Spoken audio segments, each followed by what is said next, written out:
Hello, CBC.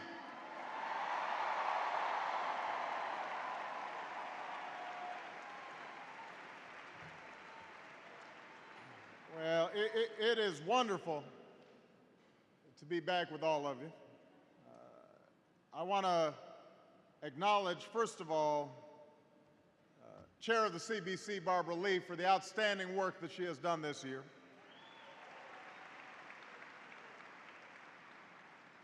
Somebody who not only is a passionate defender of our domestic agenda, but also somebody who knows more about our foreign policy than just about anybody on the Hill, the chair of the CBC Foundation, Donald Payne. Thank you. Our ALC conference co-chairs, Elijah Cummings and Diane Watson, thank you. To Dr. Elsie Scott, President and CEO of the CBC Foundation, thank you for your outstanding work. We've got a couple of very special guests here today. I want to give a shout out to my friend, somebody who all of us rely on for his wisdom, his steadiness, the House Majority Whip, Jim Clyburn.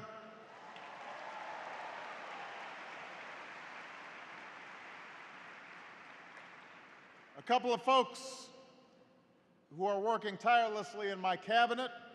The Attorney General of the United States, Eric Holder, is in the House.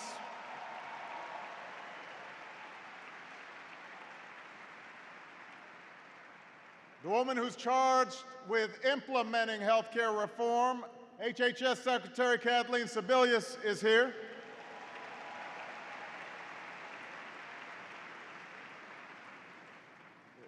Our United States Trade Representative, Ambassador Ron Kirk, is here.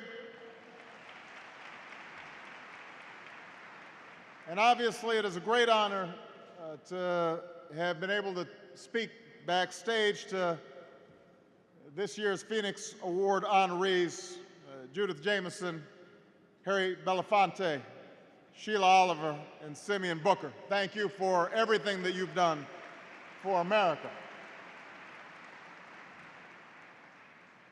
I know you've spent a good deal of time during CBC weekend talking about a whole range of issues and talking about what the future holds, not just for the African American community, but for the United States of America. I've been spending some time thinking about that too. And at this time of great challenge, one source of inspiration is the story behind the founding of the Congressional Black Caucus. I want us to all take a moment and remember what was happening 40 years ago when 13 black members of Congress decided to come together and form this caucus. It was 1969. More than a decade had passed since the Supreme Court decided Brown versus Board of Education. It had been years since Selma and Montgomery, since Dr. King had told America of his dream, all of it culminating in the passage of the Civil Rights Act and the Voting Rights Act. The founders of this caucus could look back and feel pride in the progress that had been made. They could feel confident that America was finally moving in the right direction. But they knew they couldn't afford to rest on their laurels. They couldn't be complacent. There were still too many inequalities to be eliminated, too many injustices to be overturned, too many wrongs to be righted. That's why the CBC was formed, to right wrongs, to be the conscience of the Congress. And at the very first CBC dinner, the great actor and activist, Ossie Davis, told the audience America was at a crossroads. And although his speech was magnificent and eloquent, he boiled his message down to a nice little phrase when it came to how America would move forward. He said, "It's not the man, it's the plan." It's not the man, it's the plan. That was true 40 years ago. It is true today.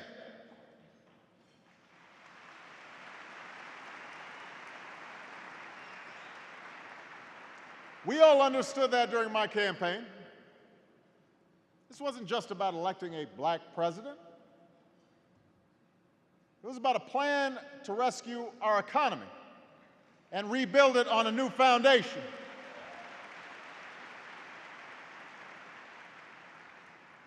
Statistics just came out this week. From 2001 to 2009,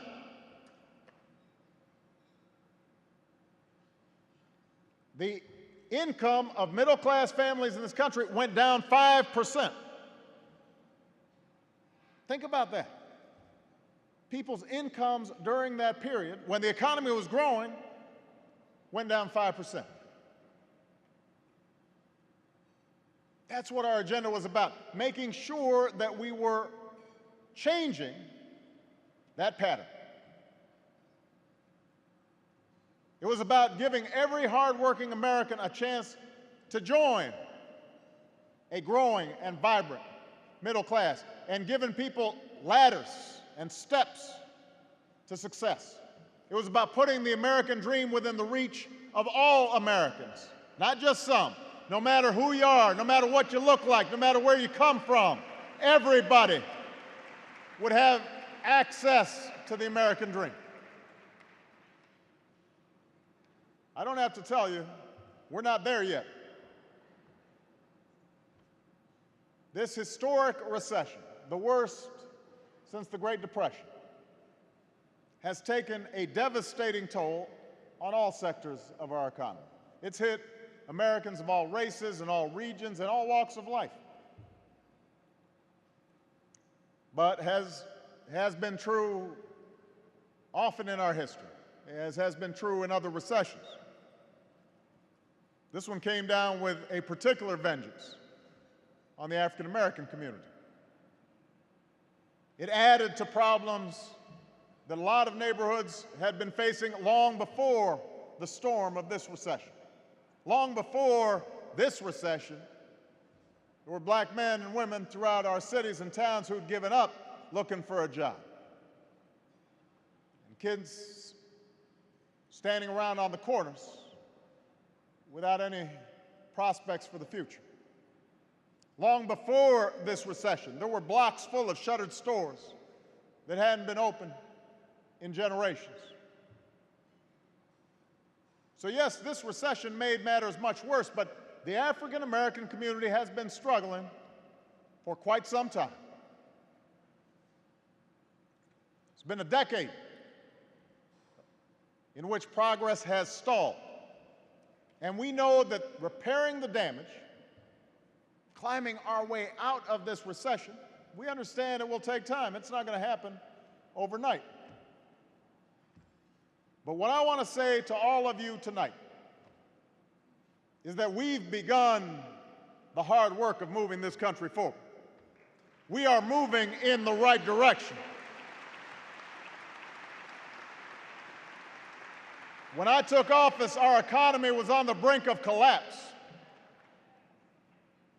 So we acted immediately, and the CBC acted immediately, and we took steps to stop the financial meltdown and our economic freefall, and now our economy is growing again. The month I was sworn in, we had lost 750,000 jobs. We've now seen 8 months in a row in which we've added private sector jobs.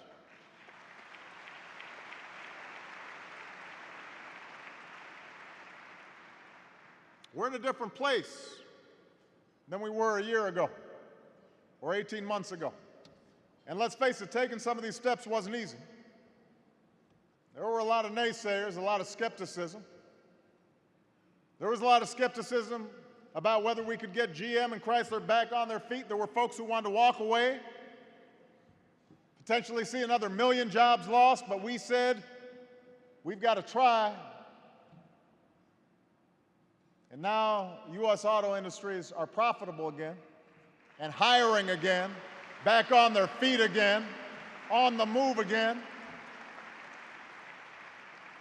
There were folks who were wondering whether we could hold the banks accountable for what they had done to taxpayers, or were skeptical about whether we could make infrastructure investments and investments in clean energy and investments in education and hold ourselves accountable for how that money was spent.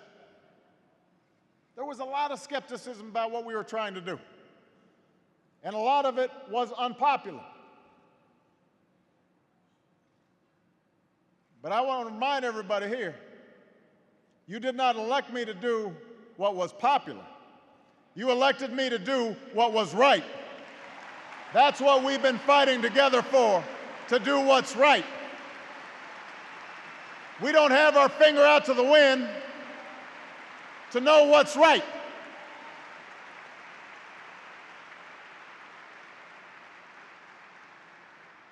That's why we passed health insurance reform that will make it illegal for insurance companies to deny you coverage because of a pre-existing condition.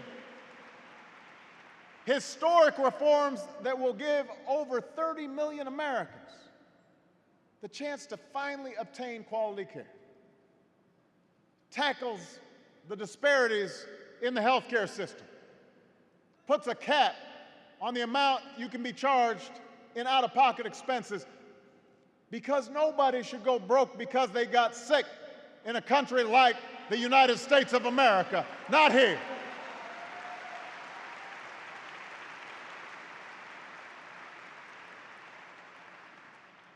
That's why we passed Wall Street reform, to finally crack down on the predatory practices of some of the banks and mortgage companies, so we can protect hardworking families from abusive fees or unjustified rates every time they use a credit card, or make a mortgage payment, or go to a payday loan operation, or take out a student loan, or overdraw on their account at an ATM.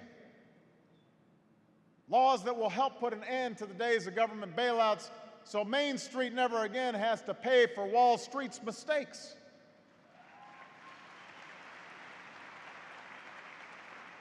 That's why we made historic investments in education, including our HBCUs, and shifted tens of billions of dollars that were going to subsidize banks, and made sure that money was giving millions of more children the chance to go to college and have a better future. That's what we've been doing.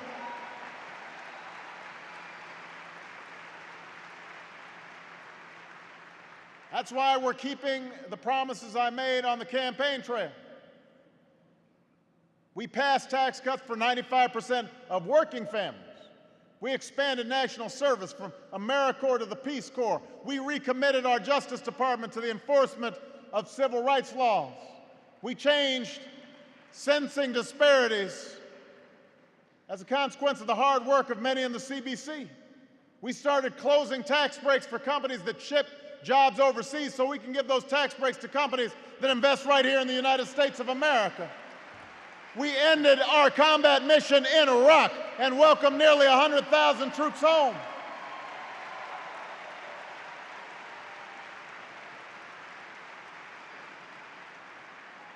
In Afghanistan, we're breaking the momentum of the Taliban and training Afghan forces so that next summer we can begin the transition to Afghan responsibility. And in the meantime, we're making sure we take care of our veterans as well as they have taken care of us. We don't just talk about our veterans, give speeches about our veterans. We actually put the money in to make sure we're taking care of our veterans.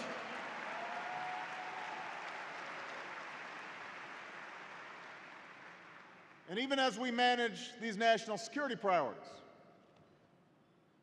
we are partnering with developing countries to feed and educate and house their people. We're helping Haiti rebuild following an unprecedented response from the United States government and the United States military in the wake of the devastation there. In Sudan, we're committed to doing our part, and we call on the parties there to do their part to fully implement the comprehensive peace agreement and ensure lasting peace and accountability in Darfur. As I said in Ghana, it is in America's strategic interest to be a stronger partner with the nations throughout Africa. That's not just good for them, that's good for us.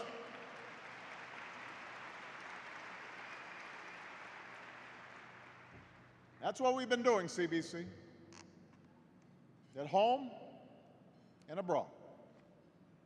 It's been an important time. We've had a historic legislative session.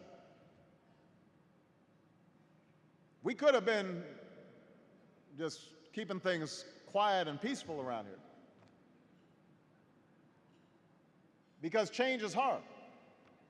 But we decided to do what was hard and necessary to move this country forward. Members of the CBC have helped deliver some of the most significant progress in a generation. Laws that will help strengthen America's middle class and give more pathways for men and women to climb out of poverty. But we've still got a long way to go. Too many people still out of work. Too many families still facing foreclosure. Too many businesses and neighborhoods still struggling to rebound. During the course of this recession, poverty has gone up to a 15-year high. So it's not surprising, given the hardships we're seeing all across the land, that a lot of people may not be feeling very energized, very engaged right now. A lot of folks may be feeling like politics is something that they get involved with every 4 years when there's a presidential election, but they don't see why they should bother the rest of the time. Which brings me back to Ossie Davis. Ossie Davis understood it's not the man, it's the plan. And the plan is still unfinished. For all the strides we've made in our economy, we need to finish our plan for a stronger economy.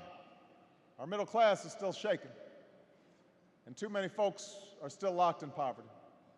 For all the progress on education, too many students aren't graduating ready for college and a career. We still have schools where half the kids are dropping out.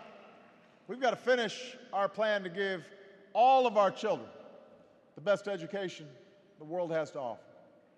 We've still got to implement health care reform so that it brings down costs and improves access for all people. We've got to make sure that we are putting people to work, rebuilding America's roads and railways and runways and schools. We've got more work to do. We've got a plan to finish. Now, remember, the other side has a plan too. It's a plan to turn back the clock on every bit of progress we've made. To paraphrase my friend Deval Patrick, the last election was a changing of the guard. Now we've got to guard the change.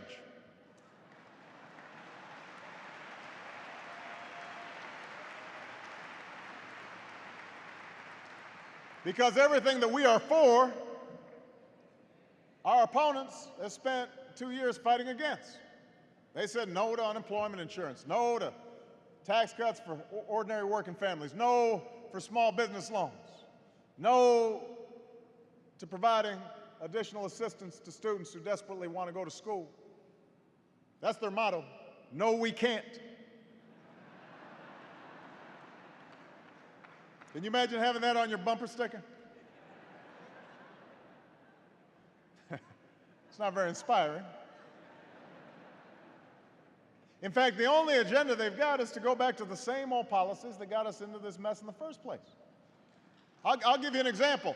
They want to borrow $700 billion. Keep in mind, we don't have $700 billion. They want to borrow $700 billion from the Chinese or the Saudis or whoever's lending and use it on tax cuts, more tax cuts for millionaires and billionaires. Average tax cut, $100,000 for people making $1 million or more.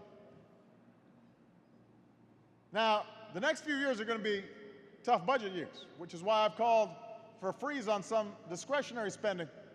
If we are spending $700 billion, we're borrowing $700 billion, not paying for it, it's got to come from somewhere. Where do you think it's going to come from? Who do you think is going to pay for these $100,000 checks going to millionaires? Our seniors?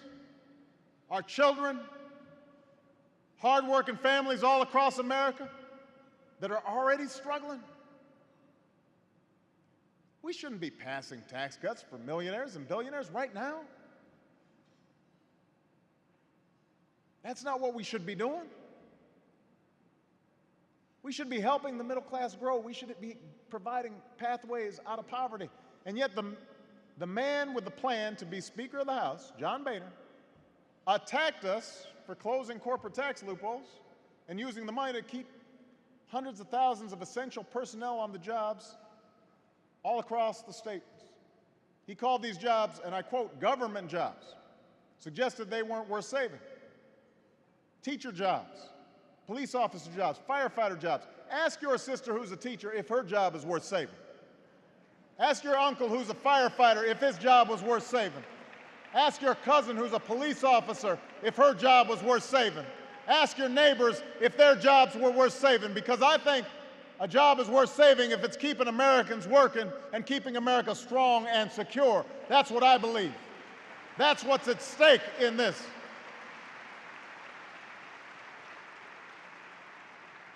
They want to hand Washington back over to special interests. We're fighting on behalf of the American people. They want to take us backwards. We want to move forward. Their main strategy is they're betting you'll come down with a case of amnesia. That you'll forget what happened between 2001 and 2009.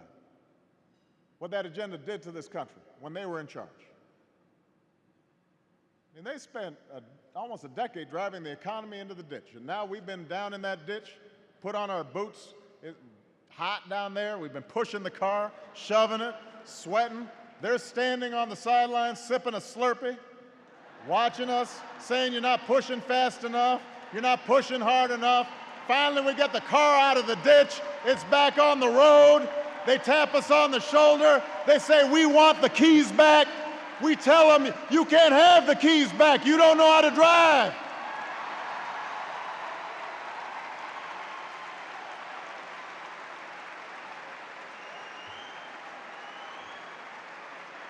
You can't have it back.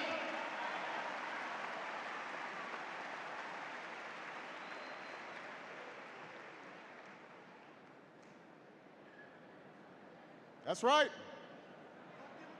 You can't give them the keys.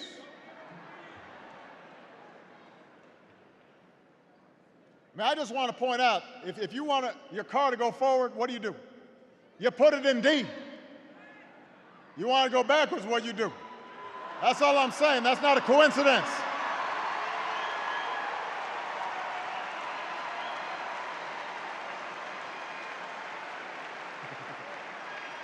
That's not a coincidence.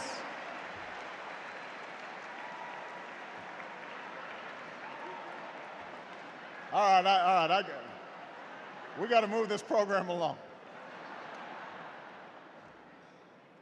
There are those who want to turn back the clock. They want to do what's right politically instead of what's right, period. They think about the next election. We're thinking about the next generation. We can't think short term when so many people are out of work, not when so many families are still hurting. We need to finish the plan you elected me to put in place. And I need you. I need you because this isn't going to be easy. And I didn't promise you easy. I said back on the campaign that change was going to be hard. Sometimes it's going to be slower than some folks would like. I said sometimes we'd be making some compromises and and people would be frustrated. I said I could not do it alone. This wasn't just a matter of getting me elected, and suddenly I was going to snap my fingers and all our problems would go away. It was a matter of all of us getting involved, all of us staying committed, all of us sticking with our plan for a better future until it was complete. That's how we've always moved this country forward. Each and every time we've made epic change, from this country's founding to emancipation, to women's suffrage, to workers' rights, it has not come from a man, it has come from a plan. It has come from a grassroots movement rallying around a cause. That's what the civil rights movement made possible. Foot soldiers, like so many of you, sitting down at lunch counters, standing up for freedom.